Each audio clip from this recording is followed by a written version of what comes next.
One outlet called it the sixth most valuable company in America. Another asked point blank whether the whole thing is a bubble. Same company, same trading day. On Friday, SpaceX went public on the Nasdaq, and by the close, it was valued at roughly $2 trillion. This is AI Command App Media Lens, where we look at how different outlets cover the same news. Start with the facts nearly everyone reports. SpaceX made its Nasdaq debut Friday. After trading, it ranked as the sixth most valuable U.S. company. Cathie Wood's ARK bought more than 3 million shares on day one.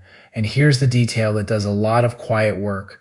SpaceX is a fraction the size by revenue of the tech megacaps it's now sitting beside. So the raw numbers are settled. What changes is the camera angle each newsroom chooses. Now watch how that single fact gets used.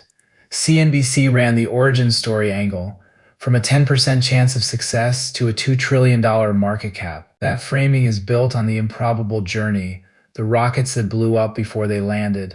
The company almost no one bet on, TD Securities, went further forward-looking.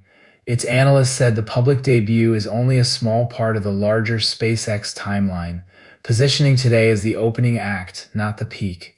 The number isn't too high, it's a floor. Then comes the skeptical frame. One headline put it as bulls versus bears, valuation in focus after a record-setting IPO. Same debut, but the story is now an open question, not a victory lap. And that revenue detail moves to center stage. How can a company worth $2 trillion earn a fraction of what its peers do? Even the celebratory coverage carries a tell. Cathie Wood buys 3.3 million shares reads as momentum and conviction, but it's also one investor's bet being reported as a signal to everyone else. Triumph, forecast, debate, momentum. One IPO, 4 different centers of gravity, and each one leans on the very same numbers. Here's the takeaway. Valuation is a story people tell about the future, and the framing decides which story you hear first. Lead with the 10% origin and $2 trillion feels earned. Lead with the revenue gap and it feels stretched.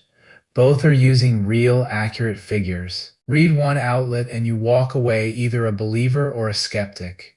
Read across them and you see the actual debate the market is having in real time about how much of a valuation is the present and how much is a bet on what comes next. That's today's Media Lens. Subscribe and hit the bell.